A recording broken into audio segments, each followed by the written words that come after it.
If you're struggling with GCSE geography, but you also actually want to get a 9, then you're at the right video today, because today I'll be sharing with you all top 10 tips on how to really get that 9 in GCSE geography that are foolproof, guaranteed ways to actually get that 9. If you're interested to find out the tips, then please keep watching this video till the end. So as I mentioned in my previous GCSE videos,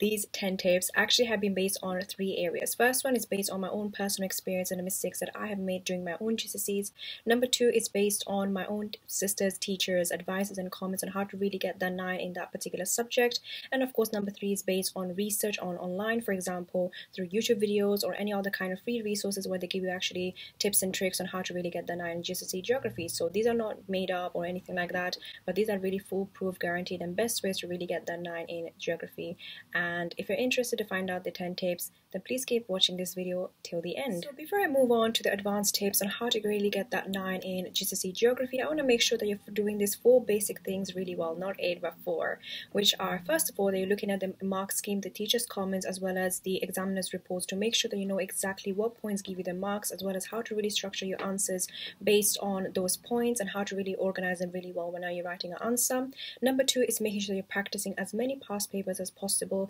and this is actually a no-brainer. It's something that you should be doing starting on from today onwards. Number 3 is making sure that you're looking at as many free resources as possible out there over to the internet, for example YouTube videos, flashcards such as Quizlet, or any other kind of summary sheets or cheat sheets of other people that have already submitted online, so that other students can actually access them. And of course, number 4 is making sure that you're sending as much work as possible to your teachers, especially through online, if you can do that through email, for example, or actually meeting them up face to face after school or even during lunchtime, depending on whenever they're available. So these were the 4 basic tips that you should be doing right now anyways, but now we're going to be moving on to the advanced tips. Tip number 1 is making sure that you're learning all the definitions all by heart, and you can actually access all of these definitions either through your textbook or even online through the exam board that you might be doing. So if you're doing, for example, edexcel geography or something like that, or if you're doing OCR geography, I'm not really sure. Depending on whichever exam board you have, you want to make sure that you're accessing all the definitions that they want you to actually learn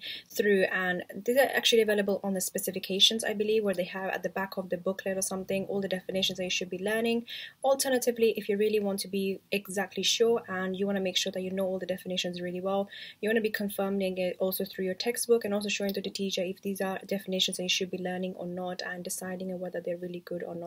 So you want to make sure that you're learning all the definitions by heart, so that whenever you're in the exam and they give you, for example, what is a coast or something like that, you know exactly what to answer and what is the definition, and you can earn really good marks and very easy marks as well, and you don't want to miss out marks because you don't know a definition of a word. Tip number 2 is making sure that you know the case studies really well, the key facts and key points, so that whenever you're given a long answer or a long essay question in the exam, you know exactly which case study to talk about to support your points. And for this, you can actually use flashcards, for example, and you have one side the case name, and the other back of it you have the key facts and key points, and maybe how it relates to an essay question or something like that. So you want to keep as much information as possible in that flashcard, so that you know exactly what you're talking about and how the case study might be referring to your question and how relevant it is. So you want to make sure that case studies are something that you spend a lot of time actually learning them, so that whenever you're writing a point, you know exactly what you're talking about, and the examiners will know that you have actually done your research, or also you have learned the information really well, so you know exactly how to apply it, because application is where the students actually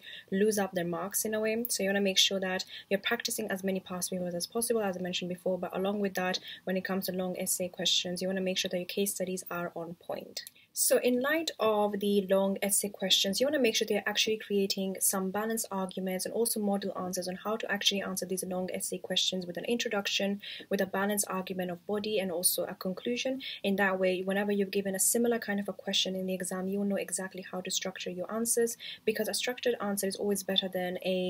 an answer that might be waffling, or it might not be relevant, or might not be even answering the question itself. So you want to make sure that you're practicing as many long answers or long questions, exam questions, as much as possible, so that in that way you know exactly how to prepare yourself and what points to write when and how to structure it, because structure is a very, very important part of an essay, and you want to make sure that everything is flowing one after the other, all the sentences, all the paragraphs link together, as well as having good, and if you're on top of that, put good evidences or good strong evidences to support your points, that can also of course boost your marks. So you want to make sure that you're writing the long answers with an introduction, balanced arguments, and also a conclusion, so that you're prepared in the exam. Tip number 4 is making sure that you're writing a good set of consolidated notes and use brain dump as a way to actually remember the information through spaced repetition. What this means is that you have a one summary sheet with all the information that you need for that topic, and whenever you want to actually know if you remember the topic or not really well, you want to do brain dump, which means that you write everything down of everything that you've actually learned and studied before, and you just try to jot it down in a piece of paper. And you can actually practice this really well with spaced repetition, which means that every other day, or maybe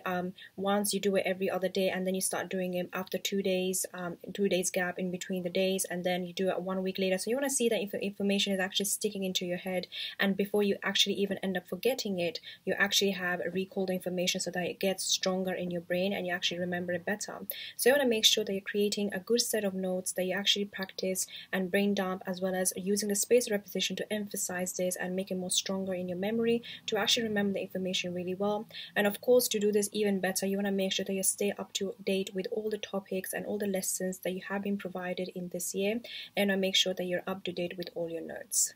Tip number 5 is making sure that you know all the command words that might be coming up in the exam, as well as how to structure the answers based on that command word. And to find the information really easily for this, you can just research on Google about the command words and what they actually mean, and each of the type of words. For example, explain, compare and contrast, discuss, describe, whatever that might be. You want to actually make sure that that command word has been explained to you into your head, and so whenever you see that word again in the exam, you know exactly how to write the answer based on that command word and how the examiner wants you to write that really well. So you want to make sure that you're familiarizing yourself with command words, and not just for GCSE geography, but also all the other subjects that I've already mentioned before and have made videos on, because this is a very important part on how to really structure your answers, which can really help you with flowing your points really well, as well as getting the marks and writing the points that actually the examiners want to see. So make sure to know your command words. Tip number 6 is making sure that you're reading around the subject and increasing your awareness about geography in general around the world. You can do this really well by reading some kind of articles online. For example, The Guardian has a really good way to actually make you understand the topics and what is actually going on, current awareness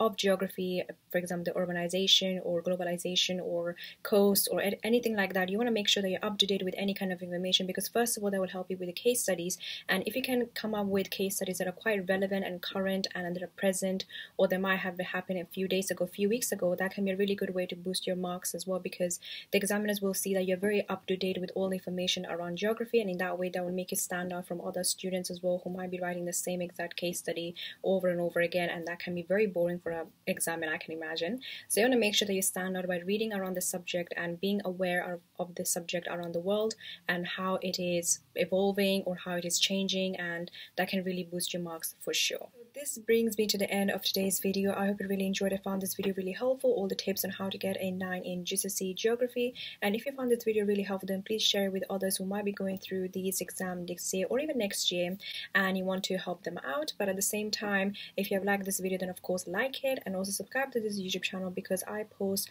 law school or GCSE related videos on a weekly or a monthly basis, and you want to make sure you stay tuned for those. And also I make videos on productivity and self-growth as well. So if you want to be subscribed to that, then please do subscribe, and I'll see you in my next week's video.